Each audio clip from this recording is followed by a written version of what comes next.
फुर्सतगंज नाम के एक शहर में मंगत अपने परिवार के साथ रहता था। मंगत की पत्नी सुनीता ने अभी कुछ महीनों पहले ही एक सुंदर बेटे को जन्म दिया था, जिससे अब मंगत की जिंदगी खुशियों से भर गई थी। सुनो, बच्ची और घर का काम दोनों एक साथ करना मुश्किल हो जाता है।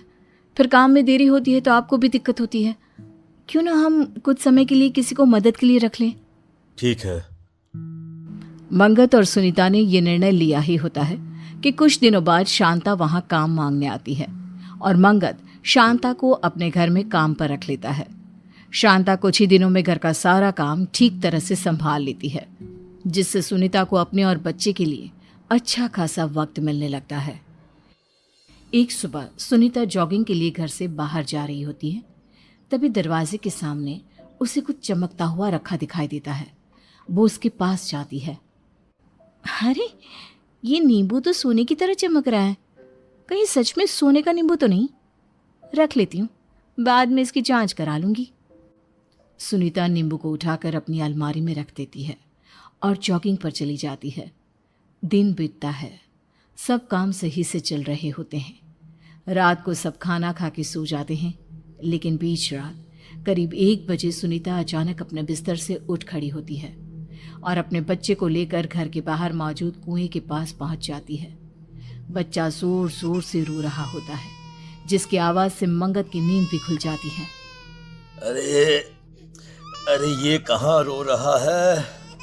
मंगत इधर उधर देखता है, पर बच्चा कहीं ना दिखने पर वो आवाज सुनते हुए दरवाजा खोल घर से बाहर निकल जाता है और सामने का नजारा देख उसकी आंखें फटी की फटी रह जाती है, जहां सुनीता बच्चे को गोद में लिए कुएं की दीवार पर खड़ी थी। ठहर जाओ सुनीता, ये तुम क्या कर रही हो? सुनीता मंगत की ओर देखकर कुछ अजीब तरह मुस्कुराने लगती है। मंगत तेजी से भागकर उसके पास जाता है और बच्चे को छीनकर सुनीता को दीवार से नीचे उतारता है। तुम्हारा दिमाग खराब हो गया है क्या? तुम बच्चे को लेकर यहाँ क्यों आई? आखिर तुम करना क्या चाहती थी? मंगत ये बोल ही रहा होता है कि सुनीता बेहोश हो जाती है। सुनीता की हालत देख मंगत को कुछ समझ में नहीं आता। वो उसे उठाकर कमरे में ले जाता है। आज से पहले सुनीता ने ऐसा कुछ नहीं किया। आखिर ये सब था क्या और क्यों? मुझे विशाल से बात करनी चाहिए।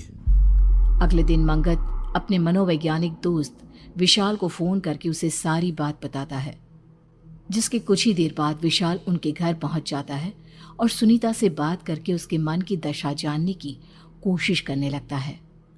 अरे तुम चिंता मत करो मंगत, घबराने वाली कोई बात नहीं है।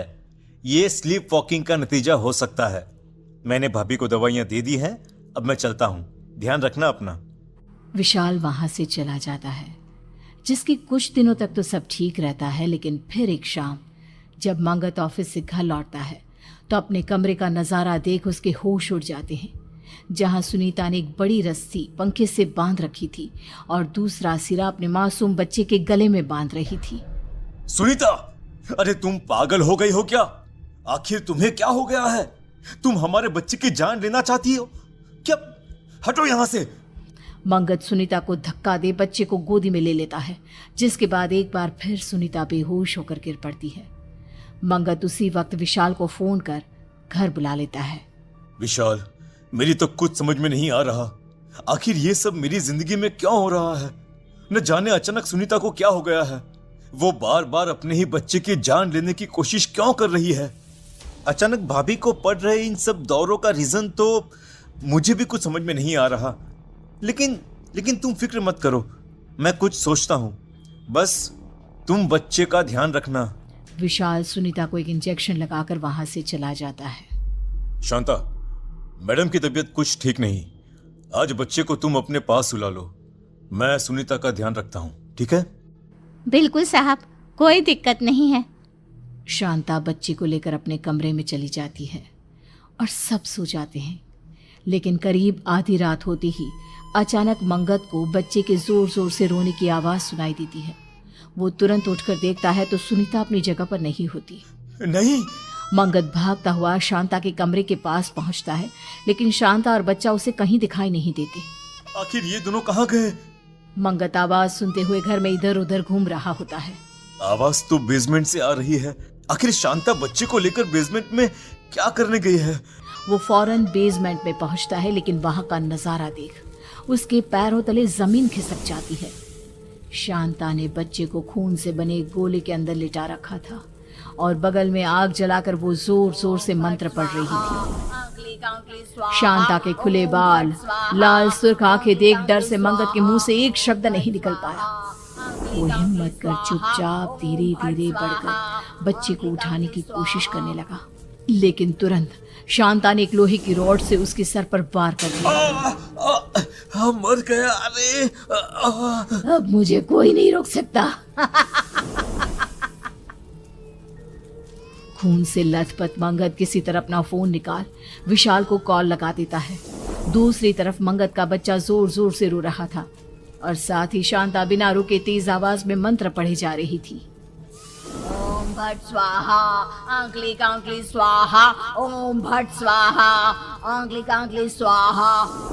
कुछ देर बाद विशाल वहां आता है, पर शांता अपने मंत्रों में इतनी मग्न होती है कि उसका ध्यान उस पर नहीं जाता और इसी का फायदा उठाकर वो चुपके से लोहे के डंडे से शांता पर वार कर देता है और लपक कर उसे पकड़ रस्सी से बांधने लगता है। छोड़ मुझे, तू नहीं बचेगा, कोई नहीं बचेगा यहाँ, छोड़। शांता को रस्सी से बांध विशाल बच्चे को गोदी में उठा लेता है। अपने बच्चे की जान बचती देख मंगत राहत की सांस लेता है। इतने दिनों से मेरे घर में जो अजीबोगरीब घटनाएं हो रही थी, उसके पीछे मेरी पत्नी की मानसिक स्थिति नहीं, तेरा काला जादू था। बोल बोल, ये सब तूने ही किया है ना? बोल। हाँ, तूने बिल्कुल सही कहा, सब मैंने किया और अगर आज ये बीच में नहीं आता तो मैं अपने मकसद में कामयाब भी हो जाती। एक मासूम बच्चे को मारकर आखिर तू कौन सा मकसद पूरा करना चाहती थी? कौन सा? कुछ सालों पहले मेरे बच्चे की मौत हो गई थी। अपनी काली विद्या की मदद से मैं इस बच्चे की बलि चढ़ा, इसके खून को अपने बच्चे की कब्र पर चढ़ा उसे जिंदा कर लेती, पर तूने मेरे बच्चे को फिर मार दिया। मैं इसका बदला जरूर लूंगी। विशाल और मंगत पुलिस को बुला लेते हैं और शांता को उनके हवाले कर देते हैं।